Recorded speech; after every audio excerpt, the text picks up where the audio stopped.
afternoon, ladies and gentlemen, and welcome into Division B Southeast. On the left-hand side, we got Frank's Furters as we have loaded into Battlefield of Eternity. DJ Cold Cuts on the Rexar, Misha to play Misha. Indecisive is going to be on the Brightwing, Magic Master on the Gul'dan, Dallying Pig on that Joanna, and Boggs will be on the Zul'jin. A lot of Zul'jin lately.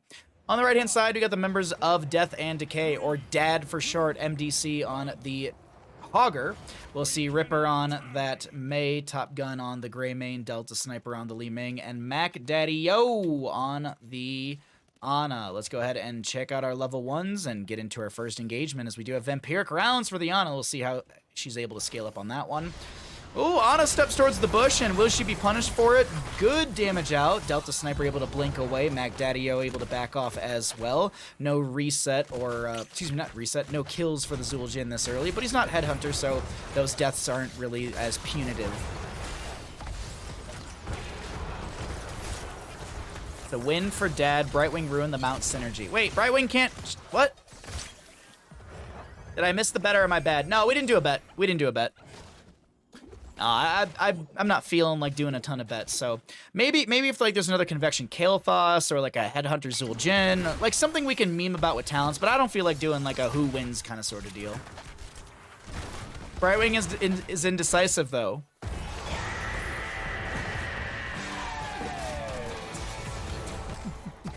Something like that? Something like that? Alrighty, so we have our first little kind of back and forth over here as June PR. Thank you for the follow. I'm just looking around the map and seeing what our setup in our first few kind of little back and forths look like. Delta Sniper checks the bush with some magic missiles, throws the Arcane Orb into the lane for some wave clear. Who gets first tomorrow? Yeah. Maybe for map 2 we'll do something like that. I don't know what map 2 is, but we'll look and see. Maybe we'll do something like that. Something more map specific would be fun. I will forward the channel points to the nearest opportunity. Thank you. What team will get the third kill? Yeah, see? That's stuff like that's fun. So we'll do that for like the next map. We'll do something specific to the game or the map. Level 4s are going to be approached for both sides. Magic Master is going to get chunked, but the healing from Brightwing is good for now. And Li Ming is not really going to be able to get any sort of reset value. Ana with the Vampiric rounds at 3 stacks. It's an uncapped quest, so she'll be building these out. If you're sitting there wondering what does Vampiric rounds do, well, it's a quest. Stack 5 doses on an enemy hero or basic attacker hero with 5 doses. Stack 5 doses to increase Shrike's healing by 0.25%. Another reward, basic attacks against a hero with 5 doses increase Shrike healing by 0.25. Drag hack? Drags hacks? Drag? Thanks for the follow. Sorry for the murdering of your name. If there's a 5-man mosh, that would actually be pretty cool, yeah. That one's difficult though. That's very rare. I feel like you'd have to do like a 3+ mosh, like a 3 enemy hero mosh sort of deal. I feel like you couldn't just do something like 5-man mosh. That's just so hard to do. But it would be probably a big payout if people actually, if it actually happened.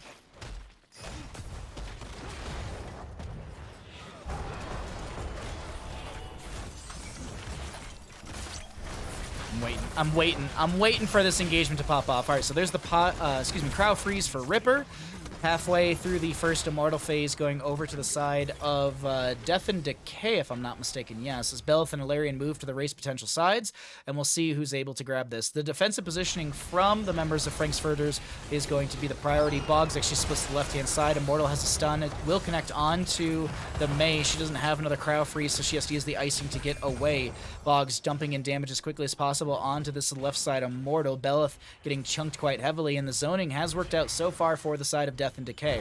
7 talent tiers soon approaching for the members of Death and Decay, but still got about a 3/4 or at least more of a level. Zul'jin's not here for this fight, but it doesn't matter. Misha is going to go down, but that will be a Mei traded out. Big advantage still to the side of Frank's Furters, as Mei will respawn right next to Rexar rather than the Hall of Storm like the Mei. And Zul'jin, he might be able to finish out this Immortal. He's chunked down to 1 HP. He actually popped the trait value right there, so he's just dumping in damage, literally living at 1 HP. Oh man, if that Immortal Stun connected onto him, that would have been just one of the saddest moments, but Boggs making sure they don't get hit by that, and will be able to win out the first Immortal race, as Joanna has picked up 10 regeneration globes, approaching actually nearing that 20 mark, as she found 2 more after this objective. What does that mean? Well, she starts with 20% healing over 5 seconds, and per 10 regeneration globes, she gets another 5%. So currently, she's healing for 25% of 3,456 HP, and that HP does scale throughout the game, keep that in mind. So she's healing for 25% of that right now, and as we get later into the game, we'll check on how that stacking's looking. Gul'dan working on that suck build, if you will, that chaotic energy, only needs another 3 regeneration globes. And he might have missed one actually just now or something like that. It's weird that Joanna had one and he didn't. He must have been just out of range from that last globe. Dallying Pig does step up and is able to grab this next globe for him. And this is a lot of damage onto Dallying Pig, but oh my god. Sidestepping the Arcane Orb and actually A-okay. Not losing out in much health.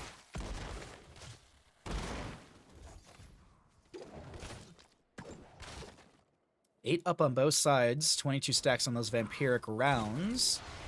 Big stepping into the enemy side, gets a big condemn. Didn't go for the subdue, went for that hold your ground at level 4 for the increased Iron Skin's shield, but the cooldown reduction on that ability, and Ripper goes down. Another kill over to the side of Frank's Furters, and that is going to be Gul'dan finishing out his level 1 questing talent.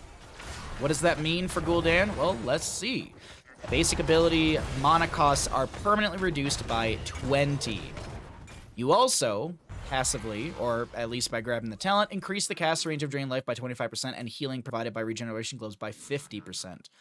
More sustain for the Gul'dan, as well as more sustain in his mana pool. And technically, if his mana pool is being sustained, so is his HP, because we all know that Gul'dan trades trades HP for mana. We all know that. That's why when Gul'dan first came out, everyone was like, let's go Lieutenant Morales. And now that Lieutenant Morales keeps getting buffed out, because she actually got buffed out again in our most recent patch, I feel like there might be a room for that battery pack to be back into the game. Could we see more Lieutenant Morales in the future competitively? We'll have to see. We'll just have to see.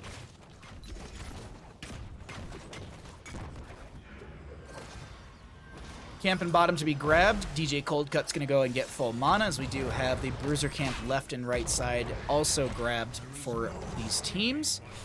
Bottom lane Boggs are going to take a lot of damage here, trying to find a few stacks as they back away, but they're blinded by the Mei. Toss Dingo will be popped as he just now grabbed it. Arcane Orb was going to be a little too early, and Boggs able to get away with their 20-something HP. That was a very close moment for Zul'jin. Can't believe he actually made it out. Let's cycle through those other numbers, get an idea of what those look like as 10 talent tiers pop up across the top of the screen. Bestial Wrath for the Rexar coming through. Brightwing holding, I can assume it's Blink Heal, but Emerald Wind is definitely possible.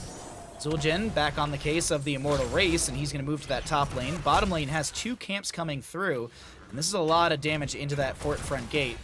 Big ice wall onto this Gul'dan. Blinds out from the Mei, icing in from her as well. Magic Master gonna get chunked here. Is there enough damage? Yes, there is, and Gul'dan does go down. Phase Shift comes in from Brightwing. Joanna goes down. Brightwing goes down. It's a triple kill over to the side of Death and Decay, and it's looking like the 50% will go over to Zed.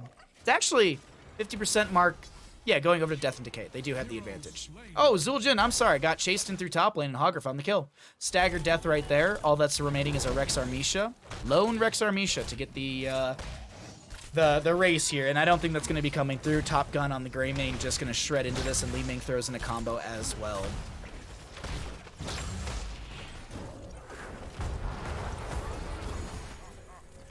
Alright, Sleep Dart onto Misha. Combo from Li Ming. Looking to get a reset. Misha's able to meander away. Immortal goes into bottom lane, and let's see what kind of push potential Bel'Ith is able to provide in said bottom lane. A little bit of Regeneration Globe to be grabbed, as that's now going to be 30% for this Joanna when she heals over 5 seconds.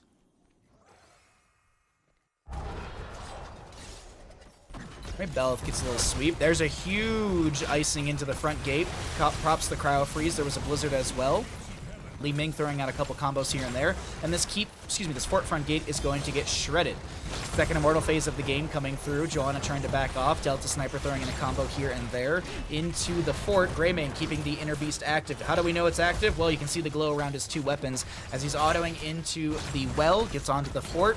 Needs to try and make some plays here. A lot of low members on the side of Death and Decay. Ana has some decent healing to get them back up. Ripper looking to re-engage. Ice Wall comes out, won't connect onto the enemy's side. Dallying Pig trying to back away. Icing comes over the far side of this wall. Blizzard will be there. Brightwing goes in with the Blink Heal. Soothing missed value to mitigate the stun, or the root, from that Blizzard. Easy. Easy disengage.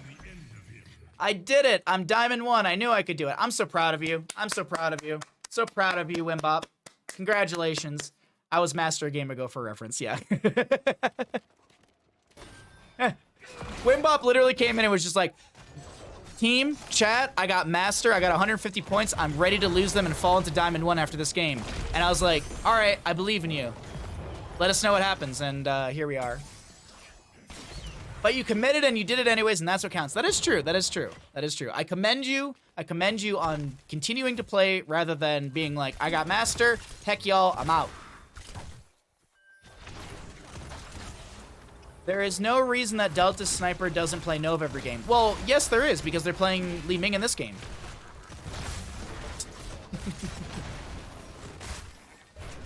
Come boost me, Wimbop. Now. We don't talk about boosting here. Boosting doesn't happen in Heroes of the Storm. No one gets boosted in Heroes of the Storm. Nobody gets boosted. We just play with our friends. Icing in from Ripper.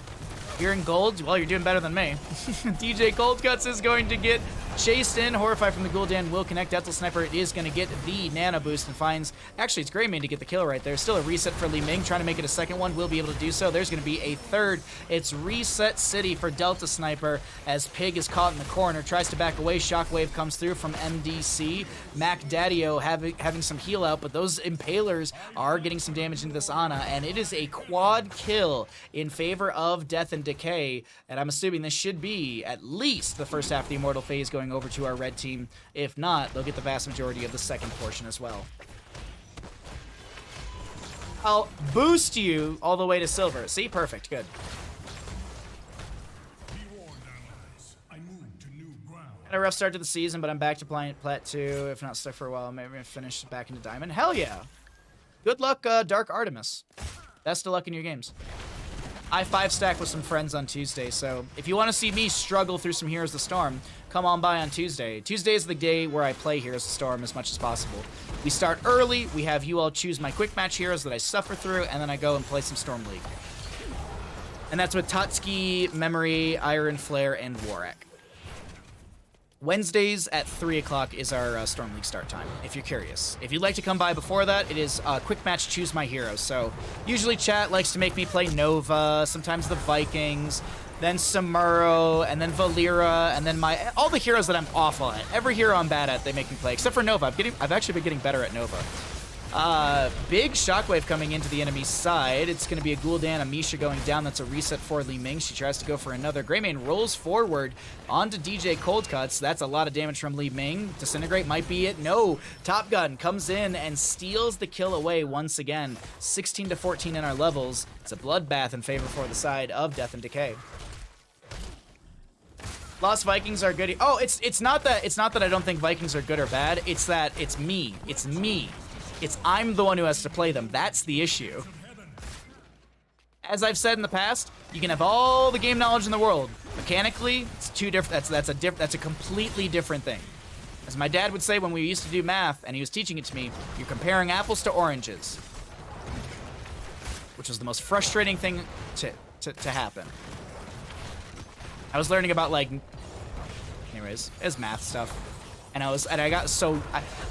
It's a running joke in our family at this point, comparing apples and oranges, because my dad tried to use that as the term when I was doing something incorrect in math, and he was trying to be like, you can't do what you're trying to do because you're comparing apples and oranges. And I was like, what do apples and oranges have to do with equations, Dad? Now that I'm an adult, it makes sense, but as a kid, it was the worst. Embrace your inner StarCraft 2 player. I was shit at StarCraft 2. I played the campaign on easy because I liked the story. If Baha has 6 oranges but loses 2 apples, how many grapes does he have? 69! Not. No, Maximo, that's pi. If I had 6 oranges and 2 apples, I would have 3.14 pi. Yes. Oh shit, I was wrong. Hey Crush, what's up? Crush, I almost sent everyone to you to blame you for us not getting a patch this week, because you had told me last weekend that there was supposed to be a patch this week. And then Friday rolled around and we didn't have one. And I was like, or Thursday rolled around, I was like, I don't know. I think you all need to go to Crush's channel and tell him that he was incorrect. But then Friday rolled around.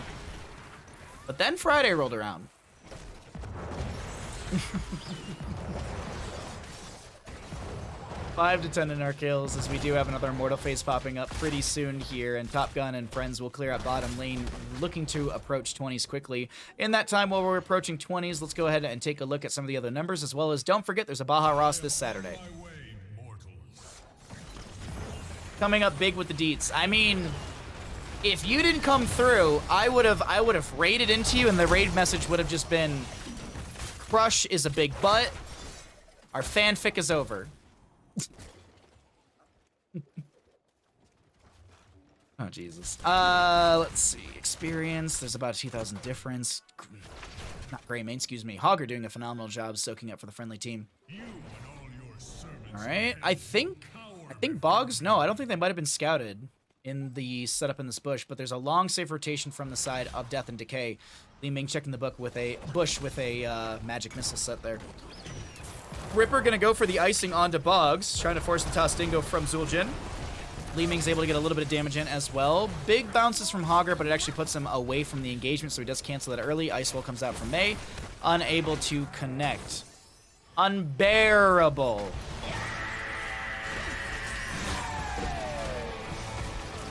Good combo from Li Ming is going to chunk into this Misha quite heavily, and she will go down another, oh my god, almost a reset into the Joanna, but she pops the Iron Skin at the last second. Check out that APM as the Horrify from Gul'dan does come out. That's going to pull the Mei out of position. I don't think she's got Cryo Freeze for a few more seconds here. She actually does pop it. Maybe it just came off a cooldown. Phase shift in from Brightwing. Misha Bear about to respawn. Top Gun getting very low. Polymorph from Brightwing and does go down. Misha respawning into the fight, but that is going to be DJ Cold Cuts going down. Tostingo from Zul'jin. Ripper getting very low. Gul'dan is picked off. Tostingo ends, and Boggs doesn't find a kill. It's going to be a quad kill. Oh, can they get the pentakill? Can they get the full? Team wipe in favor for the side of Death and Decay, and they should. Not should, they will get first, excuse me, third, fourth objective of the game.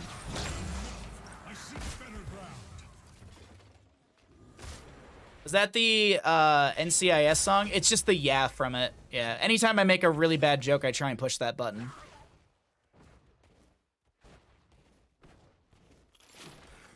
The healer fight for APM Master.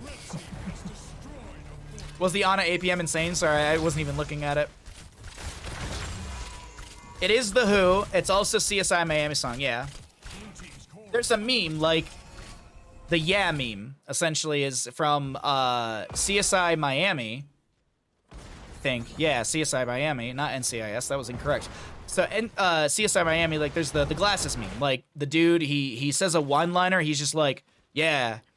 Like, some dude gets burnt, and he's just like, yeah, they never got toasted or something shit. Bad. And then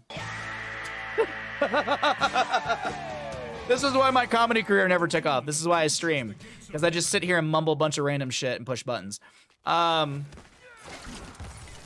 like, let's say, like, you know, it was like Thanksgiving and like there's like a goose in the oven, but they like find a dead body with it as well, and like the guy would be like, he like stands up, puts on his sunglasses and goes, looks like their goose was cooked, and then man commits arson. It's lit, fam. Yeah, yeah, exactly.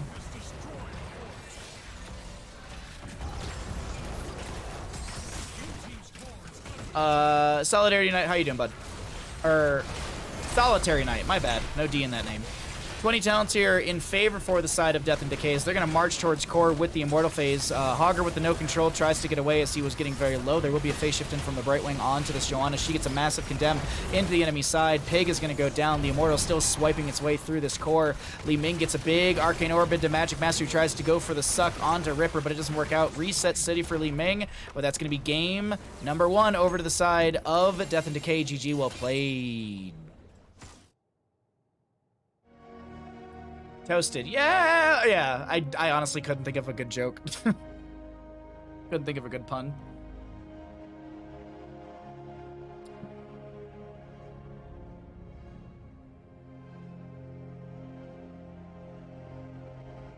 All right. Pretty good. Oh, Anna, you had one job. You had one job, Anna, to get 69 stacks.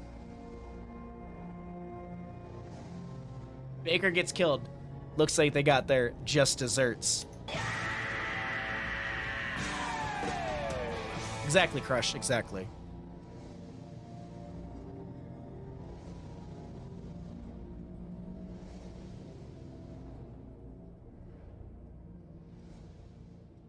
Finds a decapitated body. Guess he'll never get ahead in life. All right, that's the last one. I'm done. I'm sorry. I'm done. All right, let's pull it on back to Bandit 9. Let's get set up for map number 2. Is it a 3-0 or 2-0? God, I don't know why I'm stuck on best of 5s. Is it a 2-0? Is it a... Are we going to head to a map number 3? Well, we'll find out. They tried to stay semi-serious with the one-liners, but they always were just a little bit goofy. They didn't go full Peter Griffin with it. Yeah.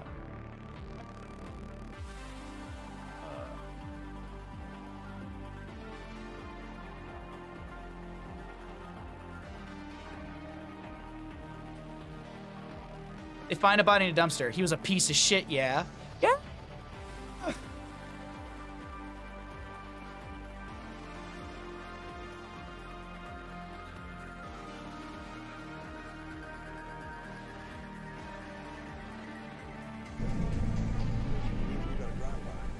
Drive-by, Miami style, aren't they? So the question becomes, Alex, was the mob sent to draw us to the crime scene? Or sent to destroy it? All 3 stories, get up and run away. You do? You've got something to hide. That's essentially it, if you're wondering. Oh, Jesus. All right, map number 2. Let's load it on up.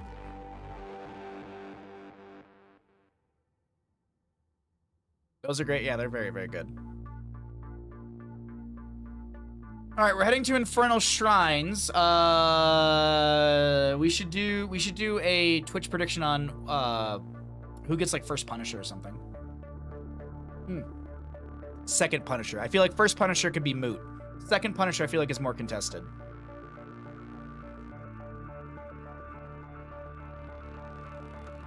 The way that what a way to forever link one of the greatest rock bands with horrible, beautiful, punny... See, I'm sorry. Not horrible. Beautiful, punny humor. Yes. Get out that horrible out of there. The one-liners are like Reese's Peanut Butter Cups. You can watch 12 back-to-back and gotta space them out. Yeah. Yo. Question. Oops. Question. I'll put your Reese's Peanut Butter Cups in the fridge. Or are you normal and do that, or are you weird and don't? I have done that my entire life. I love Reese's Peanut Butters from the fridge. I think they're just better. A little bit cold. Maybe it's because I love Moose Tracks, and that basically has little like peanut butter cups in it. But does anybody else put their Reese's Peanut Butter Cups in the fridge? And that's where you keep them, because they're better cold. Bueller. As long as they're not partially melted, I like room temp. That's the issue. I feel like at room temp, they're just like so... too soft. Freezer? I haven't tried the freezer because I feel like they get way too hard. I feel like they would, but I don't know. They're good cold if they survive the trip home in the fridge. That is true. I usually put if I get it at the grocery store, I put it in the bag. They're like, do you want to take this with you? I'm like, no, I want it in the groceries bag. I'm not going to eat it in the car. I swear. Oh, no, I'm the guy who can buy like the king size, so it comes with 4 cups, and it will take me a week to eat all 4 of them. I'm that kind of person. I'm the kind of person who can eat 1 Girl Scout cookie and then put the box away. I only eat them at work, so I can't put them in a shared fridge. Time to get your own fridge. Put your nutty bars in the fridge? Oh, that would make sense. That makes sense. All right, let's get into another game. Let me get the prediction set up here. Let's see. Who wins second Punisher?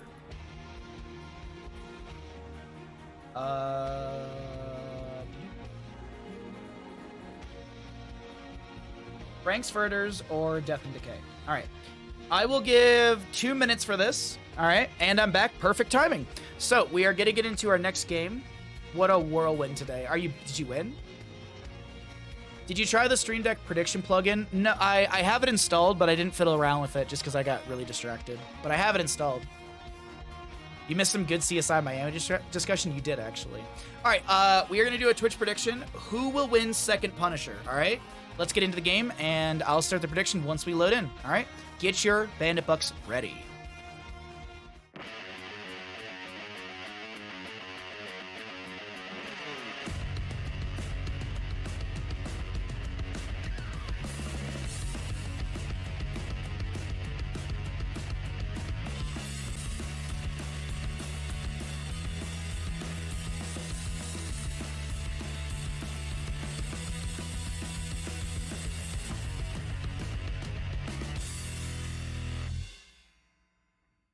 Welcome, ladies and gentlemen, into map number 2 in our third best of 3 of the day. We are here in Division B Southeast, and in the blue, we've got the members of Frank's Furters.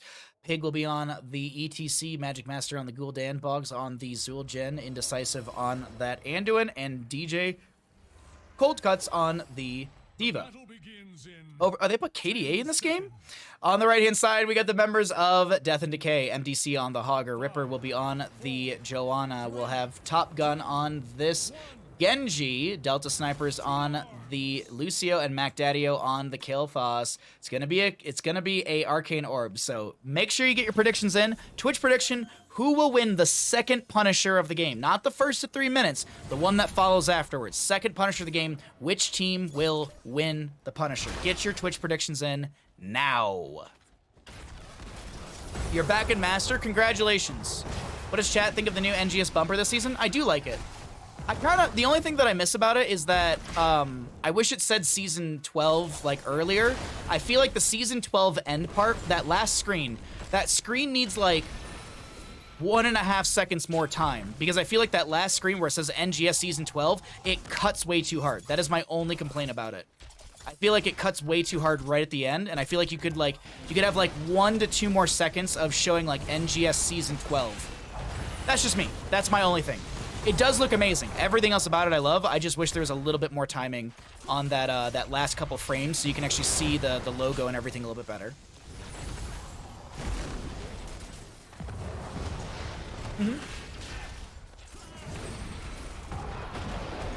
Power slide from ETC will connect onto Top Gun. ETC did go into Prog Rocket level 1, so we'll keep an eye on those regeneration globes, as they should be able to grab quite a few between the mid to bot rotation. Joanna still going to be... Oh, wait, Dallying Pig is going to go down. First Blood over to the side of Death and Decay, as we are here onto Infernal Shrines. And as I always got to do... First Blood. One of the best buttons I got installed in my Stream Deck. I'm very, very happy about that. I need to do like double kill and headshot. I need those ones.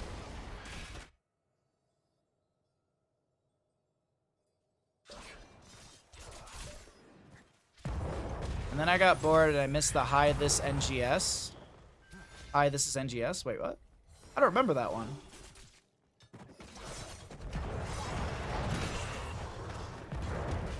Was that from the original Unreal Tournament? I think so. Greetings. Hey, big boy. What's up?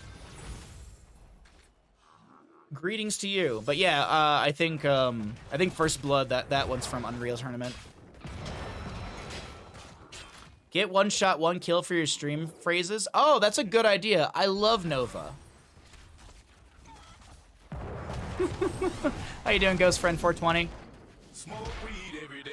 Ripper and Mac Daddio are going to grab themselves this right side camp. Boggs will grab the left side.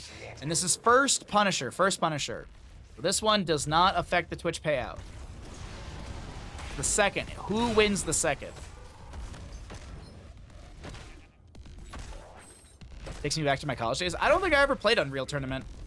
I played, my first sort of, like, big, like, online FPS game was Counter-Strike Source. I can play that. No. It was Wolfenstein Enemy Territory. That was my first online, like, big FPS game. And then I played Counter-Strike Source and Day of Defeat Source. Played a lot of Counter-Strike Source. I played competitively in that, actually. During the, when CAL used to be a thing, the CAL League, Cyber Athlete Amateur League or whatever. CPL was the Pro League. And I played, like, Cal B minus plus or something. I don't know. There's some weird, like, way it was, like, they had, like, it was like you had like Cal B, but then you could be like Cal B plus, Cal B plus minus, Cal B plus plus. It was some weird system. I barely remember, but either way, played in that a little bit in Counter-Strike, and then I went to college, and I didn't play a lot of FPSs for a long time because I just didn't have the time or the internet connectivity for it at Detroit Mercy. Played a bunch of StarCraft too, but it was mostly campaign stuff.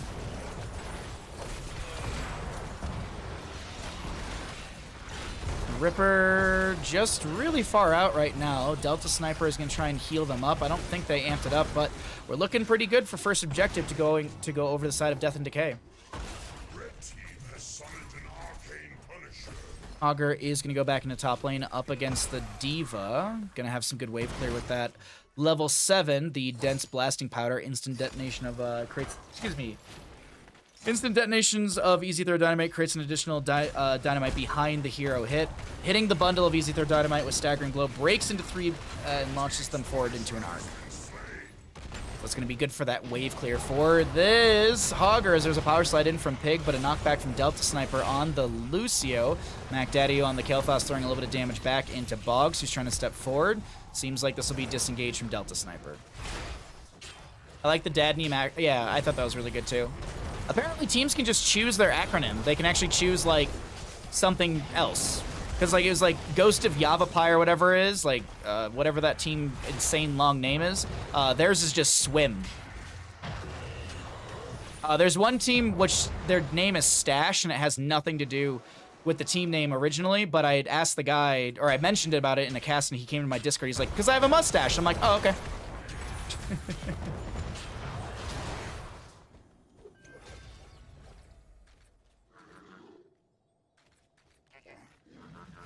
Oh, I remember playing so much Team Fortress 2. I didn't play Team Fortress 1.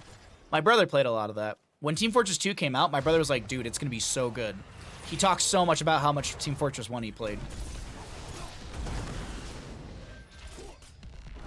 What happened if he cut it? I believe the world implodes. Let's go ahead and take a look at our other numbers as we have 10 Talonteers coming through on the top of our screen here in just a second. Looking at the bottom lane, it's going to be Boggs and Indecisive clearing things out. What are our 10 Talonteers going to be, though? First in for the side of Death and Decay. Gravity Lapse onto Pig. There will be a Leap of Faith from Anduin, and that'll keep them alive. 10 Talonteer, Dragon Blade, High Five, less shield. So nothing crazy. Nothing out of the ordinary. Diva's going to continue to push up the top lane. And what will we have for our 10 Talonteers on the opposing side? Hogger goes for the Shockwave onto ETC right in the face. He's going to get down to about 50%, healed up a little bit from the Anduin, but no kill will be found. Second objective, Mortar Punisher, will be in the bottom lane. Who wins it out? Who is going to win it? ETC Mosh Pit, Light Bomb, Gul'dan, Horrify. Okay. Nothing out of the ordinary, really, when it comes to our heroics. I guess the only thing, like, I guess Dragon Blade, kinda, because X-Strike is quite often used, but Dragon Blade to get into the back line to try and maybe get the last little bit of damage on the Boggs or sustain the chase in said damage. Alright, second Punisher is here. Second Punisher is ready to go. We've looked at the talents actually for a little bit. We were seeing some of their stats. Let's look at the APM for this engagement right now and see who wins this out, as well as who's got the higher APM. Who's got the insane APM for this team fight? Is it Genji? Is it Lucio? Someone once said to me, they were like, oh, if Lucio wall rides, it makes his APM jump to the moon. I'm like, really? Or like if they like hold down right click and it's something weird. And I was like, I don't believe anyways. I've never seen a Lucio APM like jump through the roof because they were wall riding or anything like that. I've never seen that before, but right now Kael'Thas actually, Jesus Christ, really dumping in, really just mashing those keys quite heavily. But the objective phase is here, it's ready to go. Who is going to win this out? Phoenix comes out from the Kael'Thas, Hogger with the shockwave into the backline, Bless Shield from the Johanna does come out as well, and there's going to be a Hogwild into the enemy team. Boggs taking a lot of damage, is forced back. Light Bomb from Anduin, and that's Dallying Pig with a huge mosh pit. High fives in from Lucio to stall things out. Hogger does go down. Johanna's going to get picked off. The objective phase after that mosh pit looking really good for the side of Frank's Furters.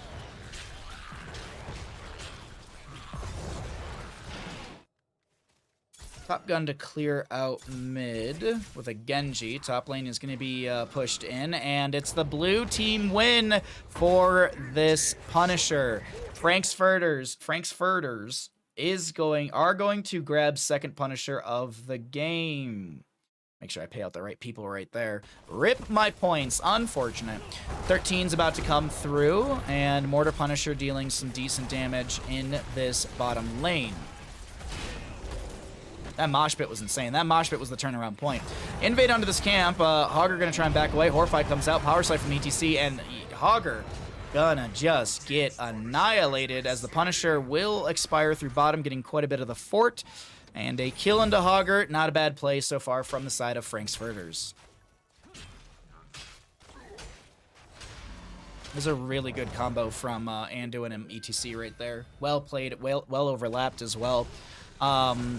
Lucio tried to high-five his way out of that one, but it just wasn't enough. And the Diva Mech explosion was really on point as well.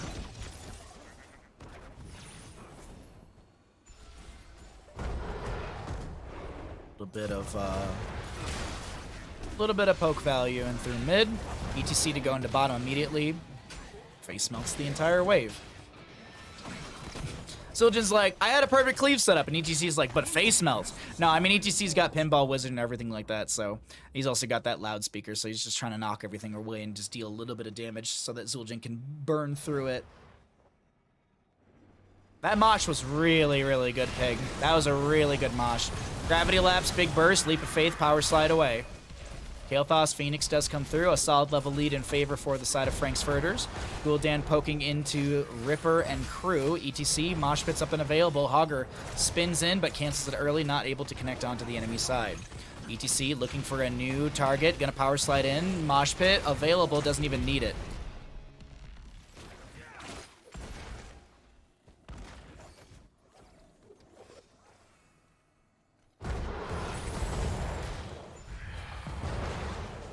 Just random facts. Oh, okay. My brother went to high school with Kristen Bell. That's a random fact. What is it, like Keegan Michael Key from Key and Peele? He went to my high school as well. So what I'm saying is that anyone who goes to my high school becomes famous, so it's only a matter of time, chat.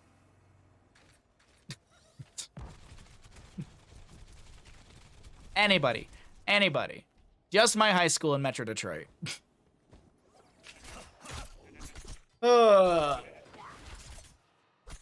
Seriously, what an insane mosh pit. What a really good payout as well for the believers of Frank's Furters. I wouldn't say all Pig, but there's a lot of, anyways. Everything east of the Rockies is one big blur to me.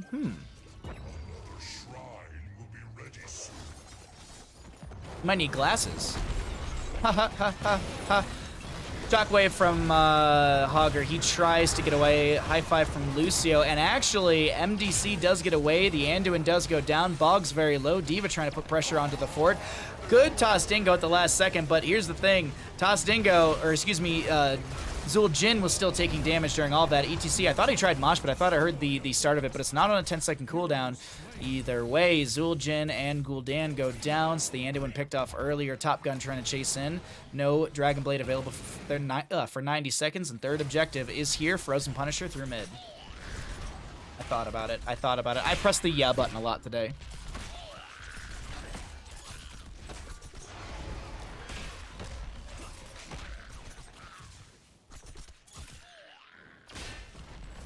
So Delta Sniper Camp on the left-hand side. Ripper gonna help out as well. ETC on this camp, or at least he's maybe...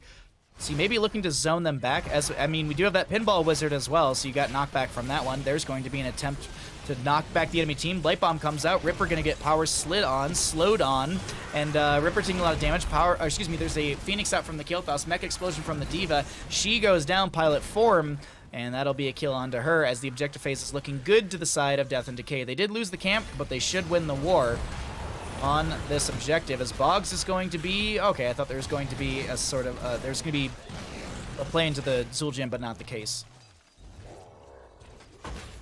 What does the yeah button sound like? You know what it sounds like. You've been here for the most of the stream. You've seen me spam it enough.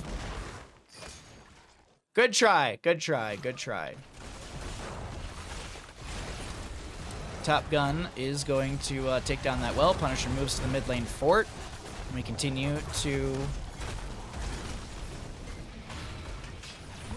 Have I heard already? Yeah. I've pushed the button like 12 times today. I even showed you where it came from. And that had a couple of them in there as well. The CSI Miami, yeah. That's what it is. 17-17, 5-5 in kills. A close game. Number 2 in our third best of 3 of the day. Will Death and Decay be able to take game number 2 and close it out in a 2-0 fashion? Or do Frank's Furters continue pressure into the enemy side and turn things around and take us to map 3? Well, we'll have to find out. I don't remember either. Can you push the button? No. Maybe if you're good, chat. Maybe if you're good, chat. Only if you're good. We'll see if you're well behaved enough.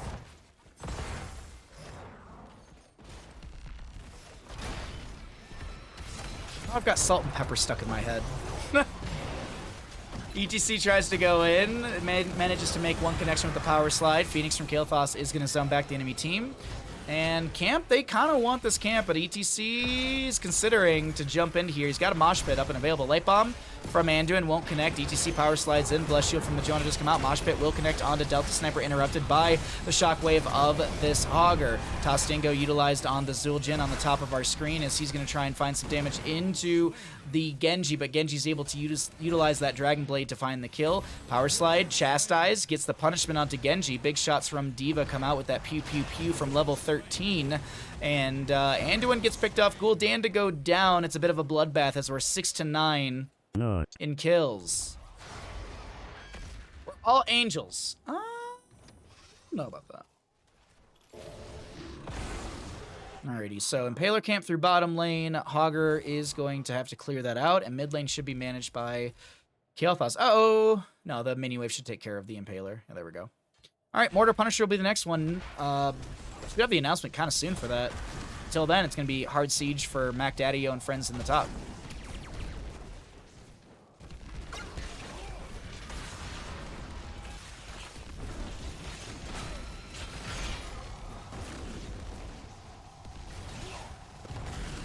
Unfortunate. Unfortunate. Thought the Impaler would actually pull the minions into that, but they didn't, and the Impaler gets the free well in mid. So lane sustain really knocked back on the side of Death and Decay. Frank's Furters, the map is a lot more in their favor. 5-4 in our structures, with that mid lane only being the one down on this left-hand side. Top lane still available. Well not up. Bottom lane still has their well. Bruiser camp for the right-hand side will be grabbed, and 20 talent tiers are here, so let's go ahead and take a look at those, as it looks like Frank's Furters are going to be respecting the enemy team power spike and not try and fight into them without this quarter level that they need. Hey, Sneaky Snake, what's up, bud? Hope you're having a good day. All right.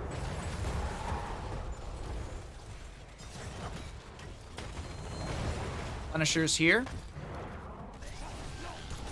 20, man, it's 20 is just a sliver away on this left-hand side. Radiating Faith for the Joanna, Mechs and Fire, no control, Flamethrower, and Dragon becomes me. Mosh Pit, ooh, Death Metal. Not Death Mosh. Not Death Mosh, I don't want to get it wrong. Death Metal for the ETC is expecting to maybe position and die for that one. Light Bomb goes on to DJ Cold Cuts. Little unnecessary. It also will be the inner fire for the movement speed and armor as well. Hogger, no control, jumps into the enemy team, gets a few bounces here and there. A lot of damage onto this Andu, and he's trying to back away. Horrified from the Gul'dan. That is going to be moshpit onto 2 members. Toss Dingo utilized from the Zul'jin, and he dumps damage into the Hogger and Lucio. Anduin does get picked off on the right-hand side. DJ Coldcut's very low, loses the mech. Genji able to get quite a bit of value here, and I can't believe the death metal value almost turning things around. It's a Diva Pilot and a Gul'dan versus a Joanna and a very low Kael'thas Ripper. Any extra damage, Fell Flame will connect, and Mac Daddio is the only one left alive. This is looking good for the side of Frank's Furters. Tired, but I'm going to game my evening away. Oh, hell yeah, bud. I don't know what I'm going to do with my evening besides eat more pulled pork. I kind of want to do, chat, you know what I really want to do? I want to make a bunch of rice and do pulled pork over rice. Wicked Kitten, thank you for the raid. Thank you for bringing your followers or your friends over here. If someone could shout out Wicked Kitten, that'd be much appreciated. Thank you. I hope you had a wonderful stream. I assume it was Here's the Storm. Thank you, Ashmantle. Much appreciated. Oh, Forza Horizon 4. Oh, you were driving real fast. Zoom, zoom, zoom. Punisher top lane. Opening things up. Gul'dan does have Demonic Circle as well, so you can summon the circle at Gul'dan's location and teleport Gul'dan to the Demonic Circle. There's that circle if you're curious. A little Heroes, then Forza. Nice, nice. I hope you had fun in both games.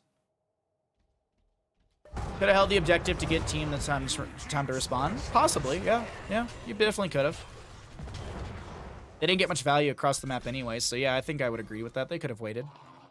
Anduin, okay, they're all going into bottom lane to grab this camp.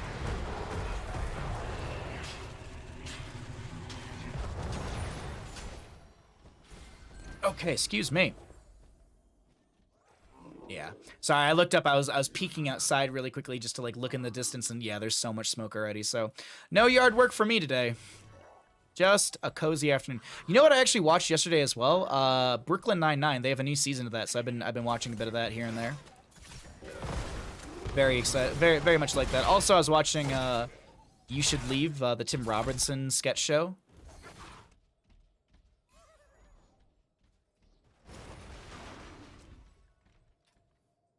Such a dumb sketch show. Anyways, 9-9. I love Brooklyn Nine-Nine. Like Terry Crews kills me in that show.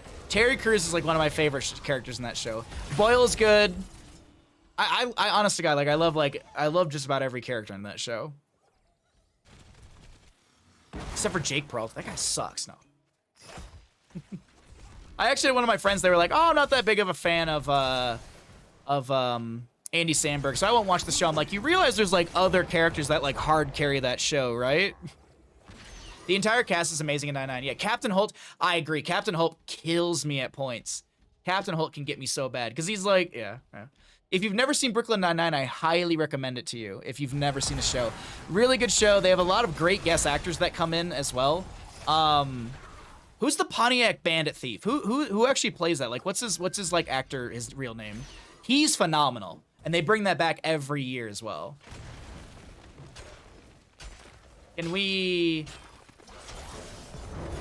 hate the Sandberg haters? Sure, absolutely. Holt and Wantra interactions always kill me. I agree, yeah.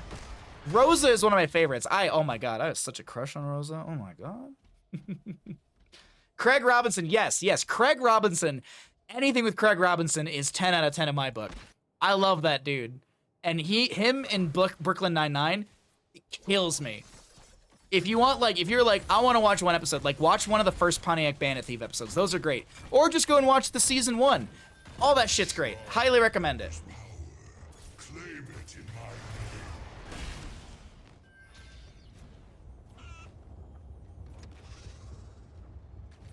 If you're here, who's guarding Hades?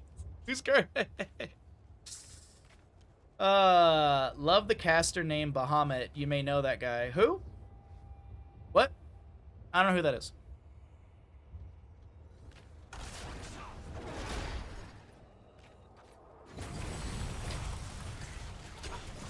Alrighty.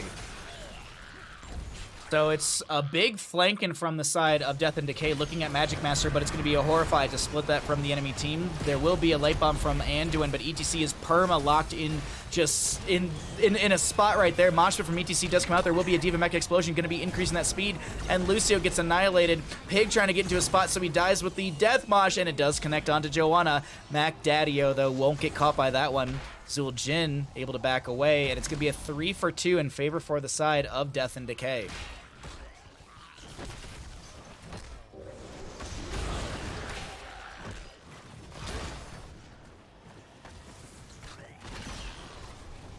Mac Daddio throws the gravity lapse on DJ Cold Cuts. Micro Missiles will be connecting on to this Kael'Thas, but he's not going to go down.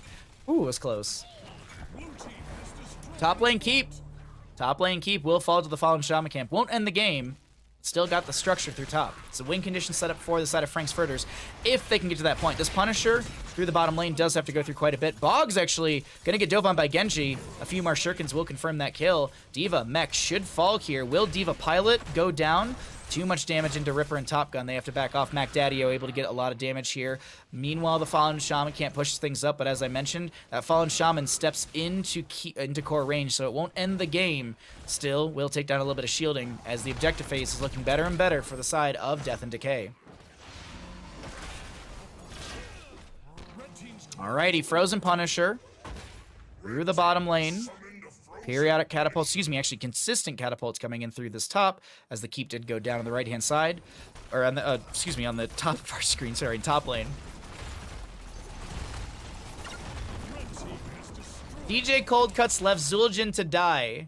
Boggs, he did. He really did. Stop it, you're murdering him! Or no, stop it, he's already dead! I need that as a voice. I need that as the sound bit on the stream deck, because I have just a bunch of like. Superintendent, I was just stretching my calves on the windows in isometric exercise. Join me. Why is there smoke coming Steamed clams. Steamed clams were Great. Mosh pit setup for the ETC.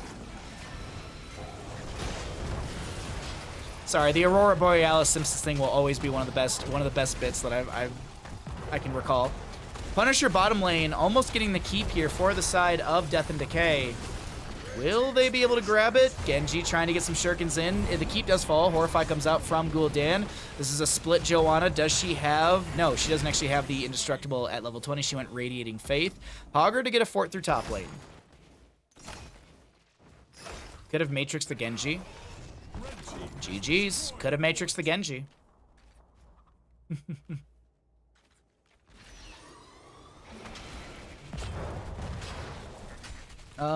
Let's see. Top lane pushed in by Hogger, but he doesn't stay there. He's going to grab a camp for said top lane. God, we are 24 to 24, 13 to 17 in kills, and it's 25 minutes into this game. Next Punisher's mid could be a win for Death and Decay, as they do have this keep front gate already opened up. Really just depends on the team fight around the objective phase. Oh, what's up, Meebus? All right, Joanna down for 15 seconds. Arcane Punisher mid next. Some wave clears available for the side of Death and Decay. Let's see what happens here. Top lane, Fallen Shaman comes through. Another Fallen Shaman camp on the left-hand side.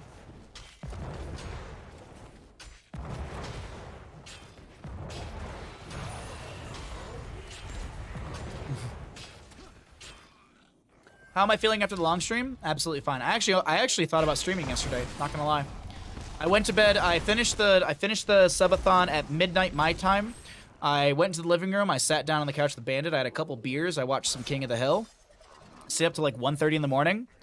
So I stayed up for an extra hour and a half. I went to bed at like 1:30. I got up at like 8:30, and then I putzed around the house. And there was a point where I was sitting there. I was like, I could stream today. Like, I feel like I could stream. I felt great. Like, I literally felt great the day after.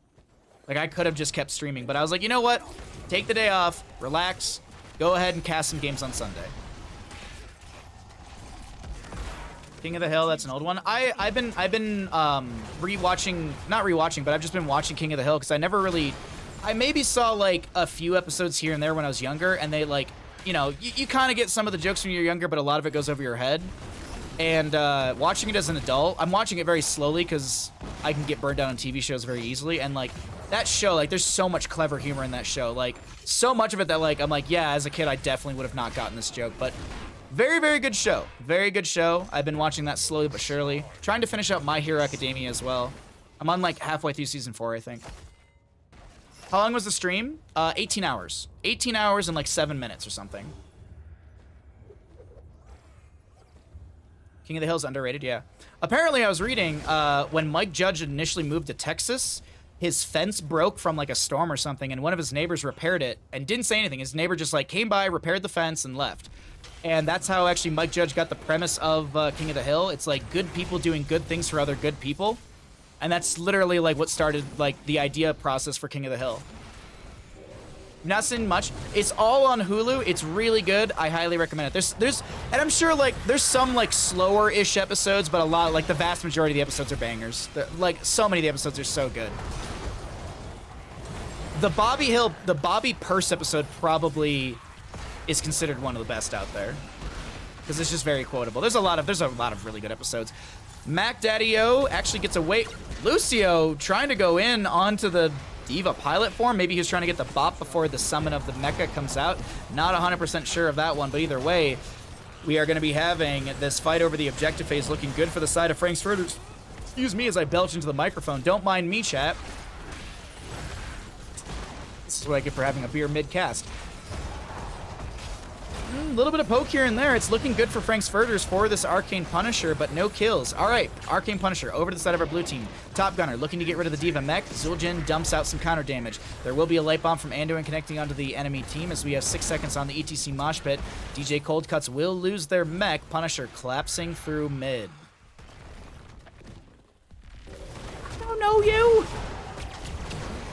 What was the other one? There's another one. I haven't seen the episode yet, but I remember it. It was Bobby goes fishing with Hank, and Hank goes, "Now, Bobby, I need you to get in the mindset of a fish." And Bobby just like puts his hands on his temples, and he just goes, "I'm wet and I don't even know it." And it's just so good. Horrified from Gul'dan, Hogger is going to be able to get away from that mosh pit as well as the damage. Dallying Pig getting very low. Ooh, Flame Strike. Okay. Does apply the Living Bomb onto Dallying Pig. Make sure they don't spread it to the enemy or the friendly members. Diva, Micro Missiles connecting into the core. Is this enough to end the game? Lucio dead for 30 seconds. Hogger, no control. Toss Dingo utilized by the Zul'jin, and he's chunking up his HP as that is going to be a Hogger going down. And that is game number 2 over to the side of Frank's Furters. We head to a map 3. GG. Well played.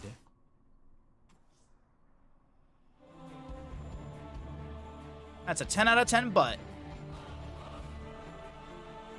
Now this is pod racing. I have returned and that game just finished. It was a 30-minute game. It's a 30-minute Infernal Shrines game. 30-minute Infernal Shrines game. A well-fought game. A hard-fought game. A map that will go over to the side of Frank's Furters, and we will head to a map 3. How long until Twitch comes after the best bot again on this site? Well, fun fact, Crush. What's not bot is not a bot. Hi, Shy.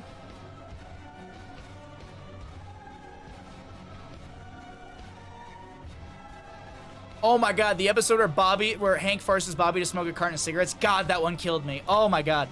That's like season like 3 or something. That's really early. That one I definitely remember. Yeah, I watched that one not too long ago. Actually, it was probably a while ago. I'm on like season 6? No. Season 7 maybe? I can't remember. They just went to Japan. Shy, look at the name. Look at the name a little bit closer. Sonic Burritos, thank you for the follow. Once again, thank you Wicked Kitten for the raid during that game. You up for some cake and pie later, buddy? Yeah, look a little closer at that name, Shy. Just a little bit closer. Oh, there it is. There it is. Twitch did ban it, and we are definitely respecting that ban. Wait, did Twitch ban it? I thought, wait, is that confirmed? Because I know because the account was either banned or disabled, so the person could have done it. They made a new one with a new name? No, it's a person. It's not a bot. It's not a bot. It was officially banned? What the fuck, Twitch?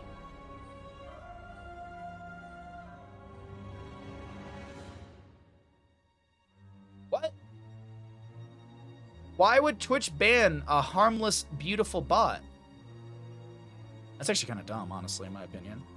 I heavily disagree with that. I would like to know why. Or did they just roll the dice and go, permaban? Twitch can't fix the hate raids, but they can ban Buttspot. Yeah. Hate raids are allowed. But silly Buttspot. GG. Censored jerks, yeah. Because butts are bad according to Twitch? We don't need to get into the details of that one, but I would heavily disagree with that statement too. All right, let's get set up for our next map. Not all butts are created equal. Some butts get prioritized, some butts get banned. That's the way she goes, boys.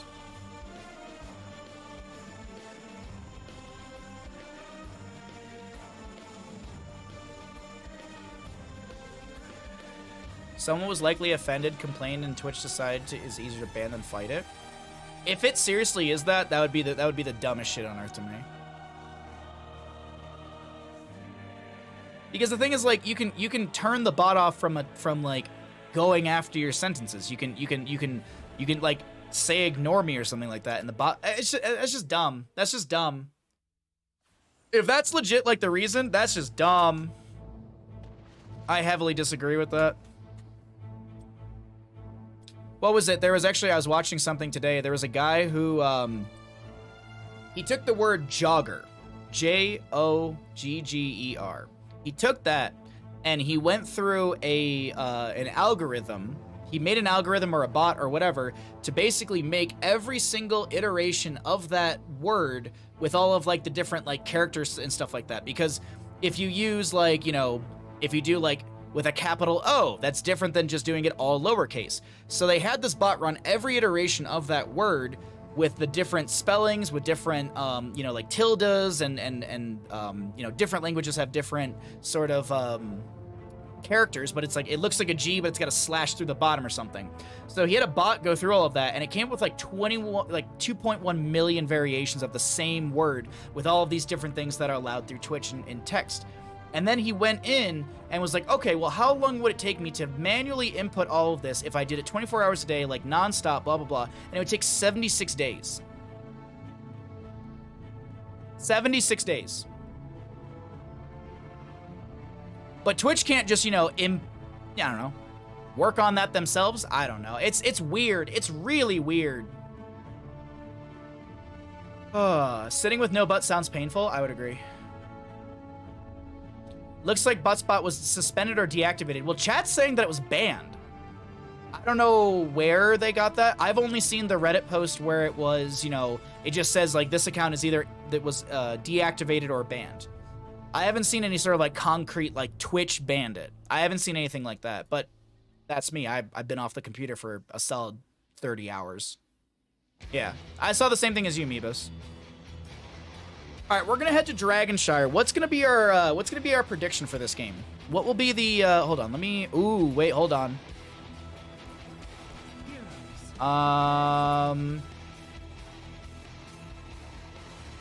Okay. Nothing against Boggs. Nothing against Boggs. All right, nothing against Boggs. But what we're gonna do? There's a Zool Jin in this game. Does Zool Jin finish 30 stacks by end of game? Yes? No. All right, I'm going to run the full intro. I will see you in game. I will be starting the Twitch prediction at the end of the intro once we start loading in, okay? There's a Zool Jin, and does he finish out the stacks? That is going to be our bet for this game.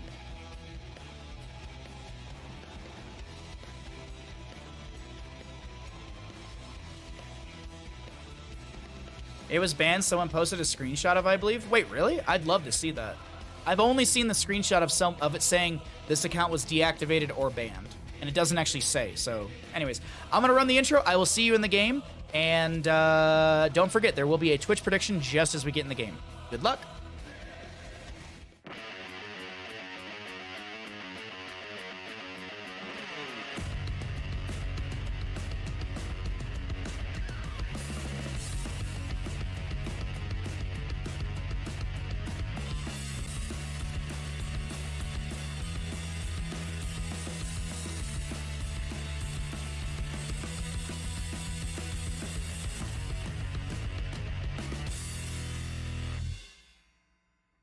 Welcome in, ladies and gentlemen, into Dragonshire map number 3. In our third best of 3, we got Frank's Furters in the blue, DJ Cold Cuts on this Dahaka, Indecisive on the Rhaegar, Boggs on the Zul'jin, Magic Master on the Orphea, and Dallying Pig on the Joanna. Don't forget, Zul'jin, you want Axe baseline, 30 stacks. Will he finish by the end of the game? Get your Twitch predictions in.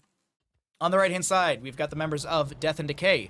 Ripper on the Muradin, Delta Sniper on the Stukov, Mac Daddy-O on this Kel'Thuzad, Top Gun on the Hanzo, and Leoric played by MDC.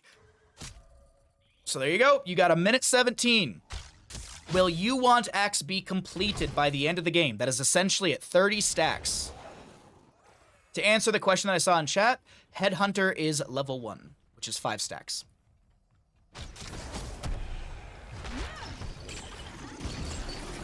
I sent some butts. No. Top Gun gonna throw some damage into Dallying Pig. There's gonna be a little bit of a disengage. There will be a chain connecting onto Dallying Pig and Indecisive, and Kel'Thuzad building up those stacks. It was a 50-50. I was like, do I do Kel'Thuzad stacks or do I do Zul'jin? I feel like Zul'jin stacks are gonna be more fun, so we're gonna lean into that one. We've also been seeing Boggs play a lot of Zul'jin, so we're going to put some pressure onto them in this game. Don't forget, you've got 28 seconds.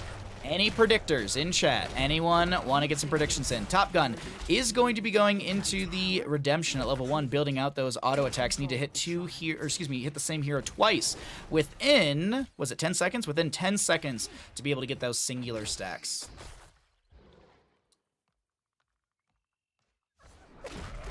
As someone who's EU and does Heroes Lounge and not NGS, what level is Division D?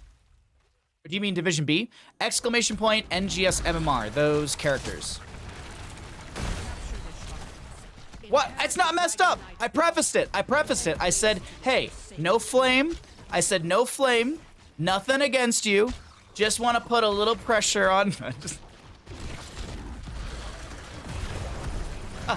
Oh no! Zul'jin is gonna go down. First blood. Over to the side of Death and Decay. Boggs, honest to God, I don't mean any flame. I hope it's not insulting. I don't mean any insult by it. I hope it's all in good fun. Or that's the intention. I hope you take it as it's all in good fun. So yes, the Division B has an average MMR of Diamond 3. So if you, so some of the players, like, you know, there could be like a Diamond 1 on the team, but there also might be like a Plat 3 or something. So it's the average MMR of the entire team. I believe that's correct. Oh, you're messing? Okay, good. Sorry. The internet doesn't have tones, so you always have to, I always try and play things on the safe side. Unless, you know, you actually say like Appa or /S or something like that, so. Send loose Fritos. Please don't send loose Fritos. Please don't send me loose Fritos.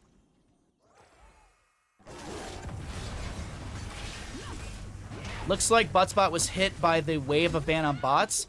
Oh! So Twitch did the thing that they usually do, which is blindly ban a bunch of stuff and then never fix it. Got it. Cool. Got it. Super. Don't send loose Fritos. I do not want loose Fritos. It literally says in the Twitch panel below for my P.O. box, do not send loose Fritos. I wish Blizzard would make the XP globes colored for obs. What do you mean? I don't understand the question. Sorry about that. Leoric will go down to the Dahaka in top lane. That actually will be a brush talk into the bottom lane from Dahaka. No, he's in mid. Dahaka's going to go mid. DJ Coldcut's going to grab the first Dragon Knight of the game. We should start a petition to #FreeButtspot. I would agree. The little globes. Oh, the experience globes. I see what you mean. Sorry, it took me a second to understand what you meant. Yeah, I would agree with that. I would like to see them a little different shades so you know what's yours, what's the enemy team. Granted, though, in-game, you can tell the difference. In the observation slot, you can't. But unfortunately, if you've been in my channel before, you have heard me say that there are many a people beyond me who have had more direct contact with the developers of Heroes of the Storm that have asked for multiple different changes into custom modes at the height of HGC, and those changes never came through. So as much as I would say, yes, it'd be cool to have these things, I don't think our custom games are going to get very much or very many additional features. I think custom games are probably towards the end of the list of priorities beyond a new hero, bug fixes, and patch notes. I love to be a blind optimist in life about a lot of things. When it comes to this game and changes and stuff, it's one of the one times I'll kind of be a realist about it. I do not expect any sort of custom game mode changes. Though, as I say this, I realize one thing. We are in a replay, ladies and gentlemen, obviously, but we're on an old patch. And Aliobs is working on an old patch for 3 games in a row. In the past, whenever you got into a custom game... Oh, Jesus Christ, Orphea. Magic Master finds the snipe onto that, but Hanzo's gonna get the steal on that kill. Magdadio will go down. Delta Sniper gonna get pulled in by the Condemned, slowed by the Subdue, I would assume. Not utilized, actually. That punish not utilized. But either way, we're never gonna get a new hero. I would disagree with that. I think we'll get a new hero. The cadence obviously will be way less. What are we? We're like 9 months. It's been 9 months since we've had a hero. Someone was like, it's been over a year, and I looked it up. It was like 8 or 9 months that we haven't had a hero. And they were like, it's like a year. Imagine Blizzard having priority, let alone the compromise the entire. Yeah. And become the new Dragon Knight. Who knows? Who knows? All you can do is you can hope for the best, and I will say this. As much as we poop on things, you know, on the cadence being slowed, at least we still have a patch. At least we have developers who are turning off heroes that are broken.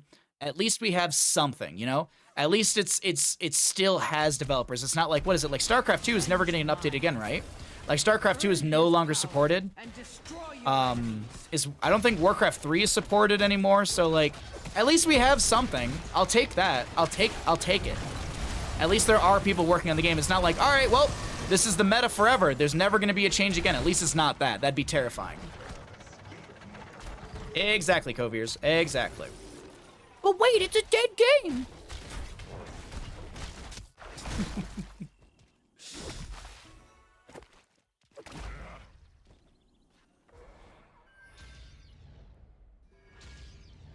8 to 9 months feels like a year at this point.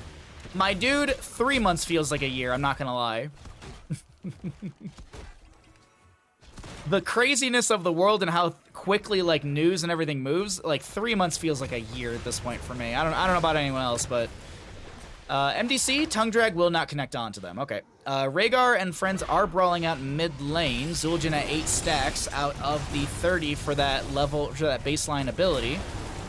As always, it is an uncapped quest, but we've seen quite a bit of Zul'jin today, outside of even this best of 3.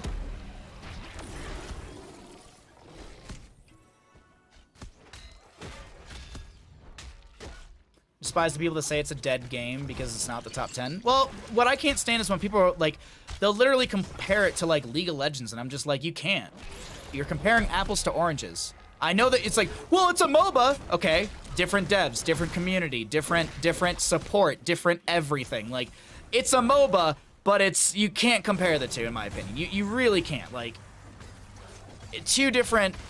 It's just, there's too much difference between the two, but they're just like, well, it's a MOBA, so it should have league numbers, or it's a MOBA, it should have Dota numbers. And it's like, it doesn't work that way.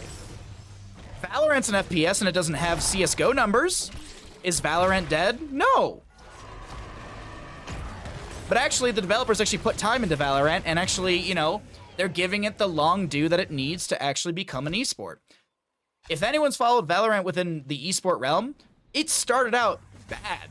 Like, some of the biggest events had 5,000 viewers. You look at it now, and you're approaching, what, 10, 20, maybe more viewers, 1,000 viewers, onto a Valorant stream, a Valorant major event. So, like, it's one of those things that, like, you like, things need to incubate. Like, you can't lay the egg and expect a chicken to immediately come out day 2. It's got to take time. It's got to grow. It needs support. It needs warmth. It needs love. If you don't have those things, of course it's going to die. But look at this. StarCraft 2 is a quote-unquote dead game and is still massively watched and loved. Why? Because it's probably one of the best RTSs out there right now. Will there ever be something to replace it? I don't know. Maybe Dreamhaven will, or Frost Giant Studios, because they are working on a new RTS, and Frost Giant Studios has some of the developers from a few different StarCraft games. So it's one of those things that, like, it needs incubation. It needs time. You can't lay the egg and then expect a chicken day 2. It doesn't work that way.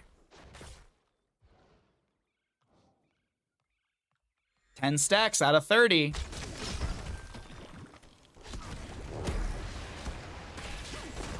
Only thing Hots did wrong was come out late. Too many people were already loyal to LoL. I mean, would you say that Pokemon Unite's late then? It's a lot of people loyal to Pokemon Unite. I feel like if HGC continued, it would have been a slow path to not match League of Legends. I don't think HGC would have ever matched LCS, LEC, LCK. I don't think it would ever have gotten to that point. But it would have definitely still gone up, in my opinion. I was about to delete that comment, but then I realized it was Boggs talking about their own play, and I'm like, you can flame yourself. That's fine here.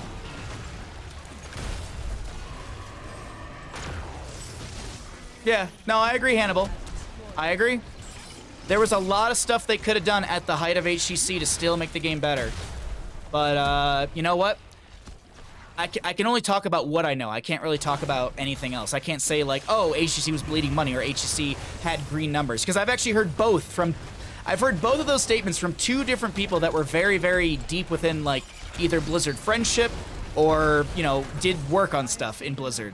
Because I've heard it both ways. I've heard HCC was hemorrhaging money, and then I heard HCC was super profitable. So I don't know. I really don't know, because I've actually heard it both ways from 2 what I would consider reliable sources. But who knows? Who knows? I'm always curious how much Pokemon games do this Pokemon, but being a subpar game. I think Pokemon Unite's really fun. There's some growing pains with it, but I think Pokemon Unite's really good, personally. I like the 10-minute matches. I find it super fun myself. I don't know. That's just me. Leorc pushing up the bottom lane.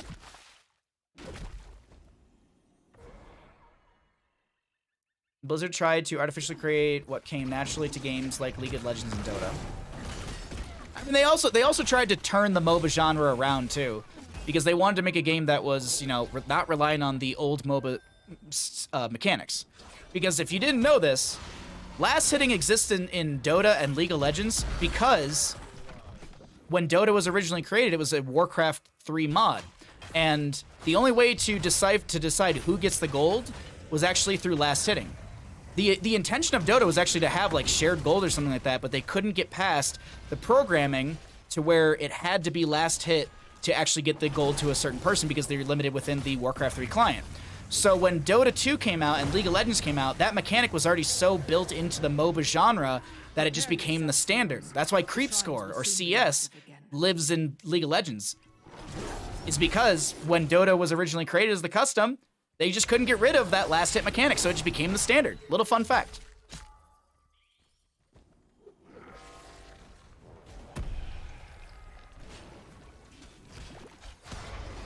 Level/gold, yeah. I mean, in League of Legends Dota, you can hard carry a game.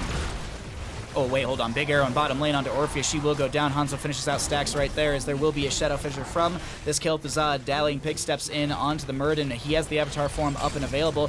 That's a nice pull in for this Thazad, and he's going to be able to get that kill, but there will be a counter kill into Hanzo from Zul'jin. Does he have Tostingo? He's not able to pop it because he is silenced. And Zul'jin goes down. So Warcraft 3 is why I hate all the other MOBAs? Yep. That's actually, from what I've read, from the history I understand of MOBAs, that is the reason we have last hitting mechanics, is because it existed in the custom games, and when League was created after those mods were created. Like Dota and Warcraft 3 was first before League.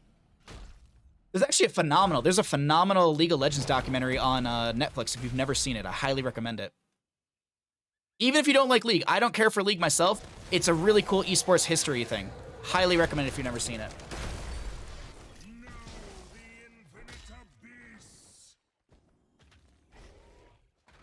What's the documentary called? I actually do not remember. But I'm sure if you look up League of Legends on Netflix, it should pop up.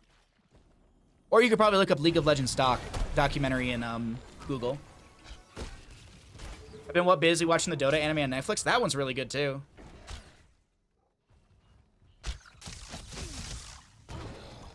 It didn't want to deviate from the traditional programming? Might have missed the question. Big Buried Alive, or I guess it's an Entomb, but it's got the Lurking Arm from Stukov underneath. The Delta Sniper taking a lot of damage. Zul'jin nearing two-thirds of their way through these stacks, and yes, 20 out of the 30 stacks will be achieved by Zul'jin. Boggs trying to dump out that damage into Ripper, and actually getting quite a bit of value. Tongue Drag will connect from DJ Cold Cuts, and Murden Dwarf tosses to their death. Boggs able to get away from a snipe from Hanzo, as there will be Kildazad trying to make a counterplay into Orphea. She will go down, as there was a tap onto well from Boggs. Hanzo finishes out stacks once again. There will be a lot of damage thrown in from this Zul'jin. Another kill will be found. 2 more stacks onto Zul'jin's baseline. Keldazad, the lone survivor in this. Dahaka brush stalks in the top. We have Zul'jin down into bottom lane to continue to soak. Hey, Kalis, welcome back, bud.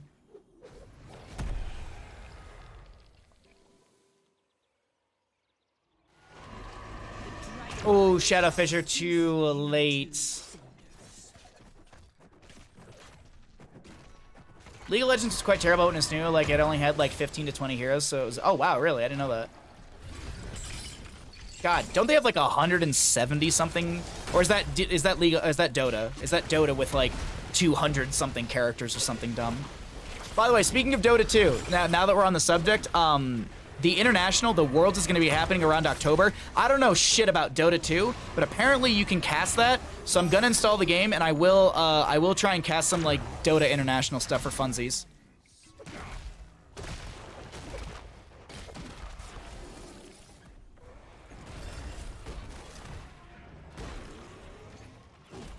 It could be both. Yeah, I know Dota has a shitload of heroes. I don't know about League of Legends, though. I think it has a lot. Like, I think it's over 100 easily. Wow, double kill over to the side of Death and Defiance. Excuse me, Death and Decay. Orphea goes down. It's a triple kill. Zul'jin has to back away.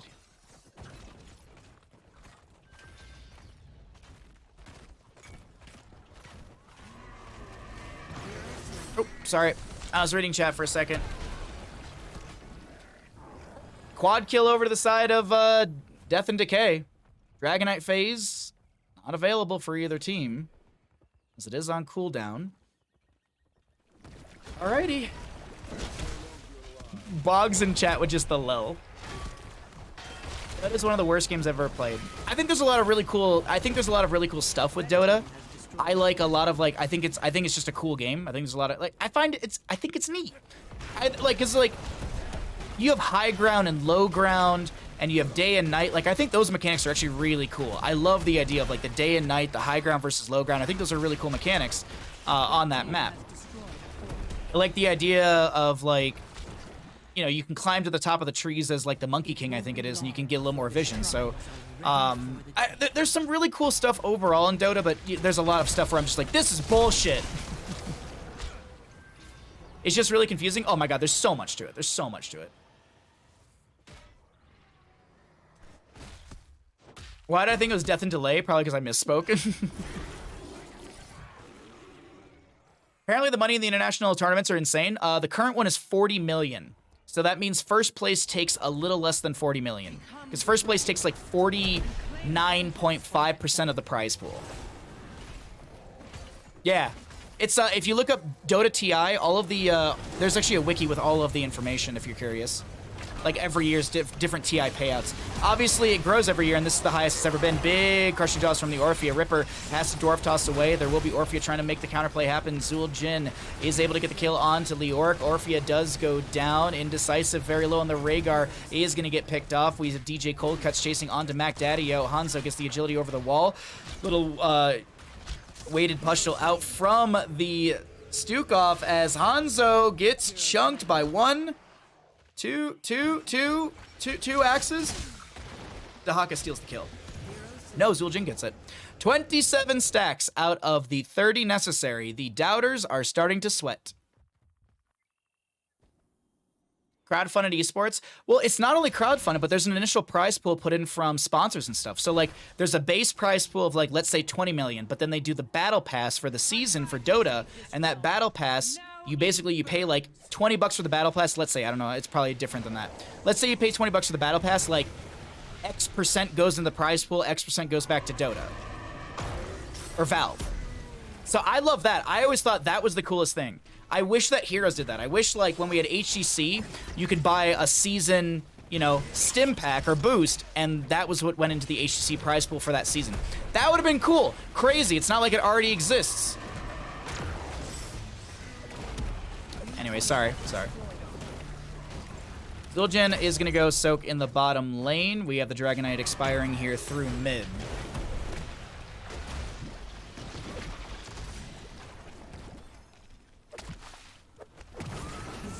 $40 million. Yes, 40 million. I think my biggest gripe with Dota is the farming mechanic. Let's play aggro since no one's safe to farm and the game is decided 90%. Oh, I mean, yeah, League of Legends can be considered that way as well. You lose top lane too hard, GG. You lose bottom lane too hard, GG. You lose mid too hard, GG. Like, you feed top lane, they're Garen, they're Darius, they're Tahm Kench, they're whatever, and top lane will just run you down. 1 stack necessary for Boggs. Will he finish it out or will he end the game? Stacks completed.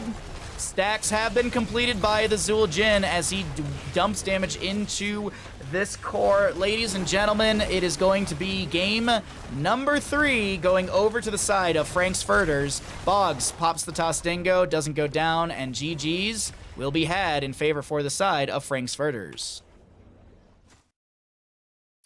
Choose prediction outcome. Does Zueljin finish 30 stacks by the end of game? Yes.